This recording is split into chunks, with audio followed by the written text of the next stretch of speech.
friends, welcome back to another information security news episode.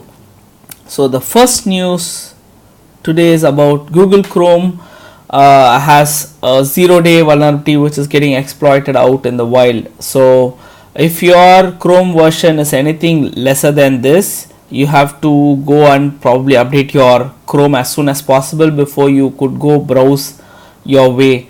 So one way to do that is go to your Google Chrome. In your address bar, type out chrome://setting and help, then follow the prompts from there. So what Google has found is that this vulnerability is exploitable only if you are using Windows 7 32-bit operating system. Invariably they have released out patches for their version of Chrome as well. So this vulnerability exploits something called as use after free memory corruption bug in the file reader API module of the browser, which enables the browser to read a locally stored file which gets abused by the attacker to execute remote code. So that's the vulnerability about. So going on to the next news, it's with respect to an espionage group called as Whitefly, which has targeted many South Asian countries, including Singapore. This Whitefly is the group which was responsible for the Sing Health hack, which happened last year somewhere around like June 2018. So the toolkit which this group uses are custom developed malware, open source hacking tools, and they also do living off the land, namely via malicious PowerShell scripts. So in order to gain initial foothold, what they do is like they kind of like send job advertisements and stuff like that over a malicious executable, along with a malicious executable or a DLL, which are disguised as an image or a doc. So when that particular file is run, it runs the Trojan Vecrodat, which this also runs. So if it's a DLL, right, this runs via search order hijacking. What this means is that say a particular vendor company produces a software which you are using in your organization. When that software starts and if it wants a.dll, so if the a.dll is not properly addressed as to from which path that a.dll needs to run, your system would start searching for a.dll in a specific pattern, in a so if the malicious a.dll is present at the higher order ranges, then the malicious DLL gets invoked first, thereby executing the Trojan Vecrodat on the system. Then this Trojan goes and loads an encrypted payload, and which gets connected to multiple C2s. Then a Mimikat gets loaded onto the system. Then if it's a Windows based mission which has WebDAV, then a local privilege escalation vulnerability of CVE 2016-0051 is downloaded and executed on that mission to attain admin level privileges on that particular mission. So there is also another route which was discovered by Symantec, which investigated this case, wherein Trojan Nibatad was also found to be executing on that mission via search order hijacking, and this also ultimately leads to information theft.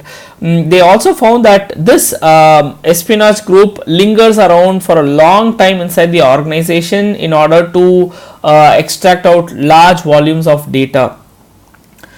The next one is with respect to Hydra reverse engineering framework, which NSA has released. So many reverse engineers have commented that this free tool is comparable to paid tools such as Hydra Pro. And one of the users have also come back commenting saying that this tool, when run in debug mode, would open up port 18001 on your mission. So there are pros and cons against any tool as such. If you are planning to run this particular tool, which I would advise, you have to use it, but don't use it on your regular PC. Rather, use it on a different PC and try to analyze malware, because as malware analyst and incident responder, you have to use all tools at your disposal to find out something. The next one is with respect to TLS certificates are getting sold in the dark web. Researchers found that for as little as $260 to $1,600, you could find valid SSL certificate being sold out in the dark web. So using this particular certificates, the attacker could make his attack look more legitimate, thereby bypassing all the security tools which are in place to detect say a phishing attack or something like that of that sort is happening in your organization. So this is of grave concern. Probably the certificates which are being distributed like this gets added up to your security tools, which would highlight saying that, hey, I spotted a SSL certificate in your network which is being offered in the dark web. Then you have to take extra caution to see like what exactly is happening with that particular traffic. The next one is with respect to an 8-year-old dormant Tok Tok account which has been brute forced by attackers, taken over and started spamming users out of that account. The account belongs to a user called Joanne, and she informed Tok Tok to take down her account, but Tok Tok refused to take it down because she is not a current customer. The moment this news went on live in the register, Tok Tok responded back to the register saying that we took down the account of that particular user. So it is prudent on a service providers to take down those accounts which are generally not active for considerable period of time.